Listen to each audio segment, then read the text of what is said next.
सर्वांना जय योगेश्वर. परम ब्रह्म परम धाम ही ओळी श्रीमद भगवद्गीतेच्या 10व्या अध्यायातील विभूती योग 12व्या श्लोकात येते.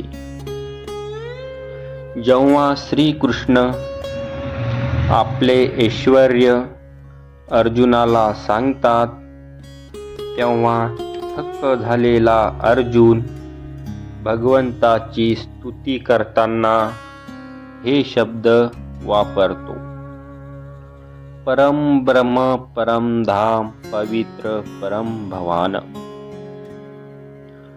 परम ब्रह्म, ब्रह्म म्हणजे जे सर्व व्यापी आणि अविनाशी आहे.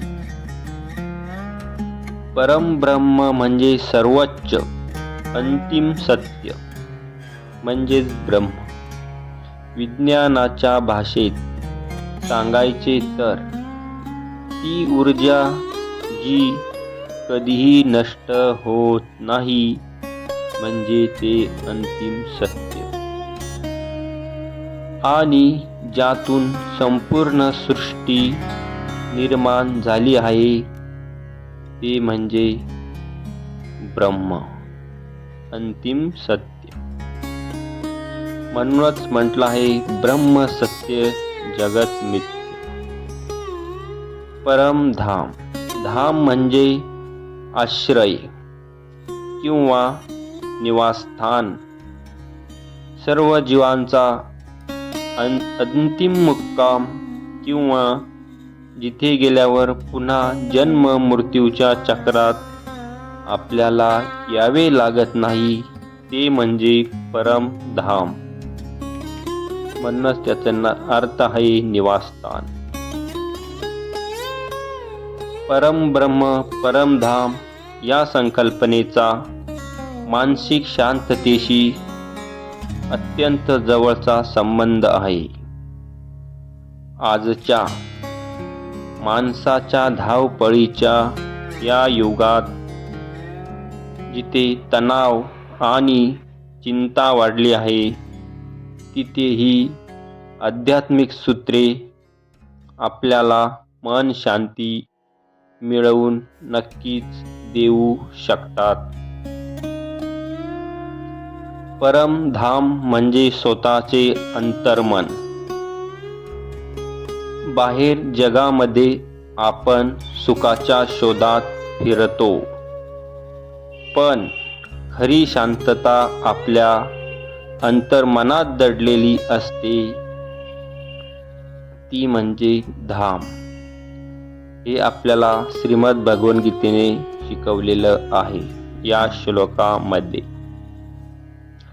धाम म्हणजे निवासस्थान. जेव्हा आपण ध्यान मेडिटेशन करतो तेव्हा आपण आपल्या परम धामामध्ये म्हणजे स्वतःच्या शुद्ध स्वरूपात प्रवेश करतो.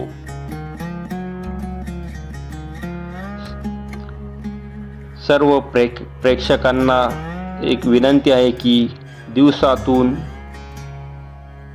एक वेळेस आपण वेळ भेटेल तसा दररोजची 10 मिनिटं शांत बसून डोळे मिटवून, दोन्ही भुयाच्या मध्ये डोळे मिटवून आपलं मन एकाग्र करून ही भगवान श्रीकृष्णाची मूर्ती ध्यानस्थ होऊन आपल्याला दोन्ही भुयाच्या मध्ये बघायचं आहे आणि या मूर्तीचे वर्णन आणि त्या मूर्तींना न्याहाळून बघायचं आहे. नक्कीच आपली मन एकाग्रता आणि आपल्याला मानसिक शांतता लाभल्याशिवाय राहणार नाही. फक्त दररोजचे 10 मिनिटं हे आपल्याला करायचं आहे. स्वतःच्या परमधामाला भेट देणे असं या ध्यानस्थ मुद्रेतून होईल. परम ब्रह्मा म्हणजे सर्व काही विरघळून जाणे. ब्रह्म ही संकल्पना अथांग आहे. जेव्हा आपल्याला जाणीव होते की आपण एका मोठ्या शक्तीचा भाग आहोत, तेव्हा छोट्या छोट्या चिंता म्हणजेच अपमान, अपयश, एकमेकांच्या स्पर्धा या आपल्याला क्षुल्लक वाटू लागतात. म्हणजे याचा दृष्टिकोन की मी एकटा नाही, मी त्या अनंत ब्रह्मांचा अंश आहे. म्हणूनच म्हटलं आहे सर्वस्य चाहम हृदय सन्निविष्टो. म्हणजे मी एकटा नाही, माझ्या हृदयात भगवंत बसलेला आहे आणि तो माझं जीवन चालवतो आहे. तो माझ्या हृदयात बसून प्रत्येक कामात माझ्या सोबत आहे, मला तो साथ देत आहे. हा विचार ठेवून आपण कोणतेही कामं केले आणि यश अपयश आले तरी खचून जात नाही. त्यासाठी सर्वस्य चाहम हृदय सन्निविष्ट हा विचार आपल्याला गीतेने दिलेला आहे. हा विचार मनात आल्यावर भीती निघून जाते आणि मनाला शांत होते. भगवद्गीतेत ज्याला स्थितप्रज्ञ म्हटले आहे त्याचा पाया म्हणजे जो व्यक्ती परम ब्रह्म जाणतो तो सुखात हुरळून जात नाही आणि दुःखात खचूनही जात नाही.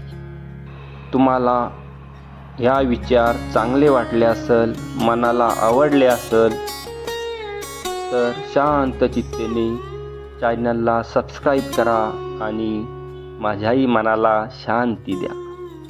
सर्वांना जय योगेश्वर.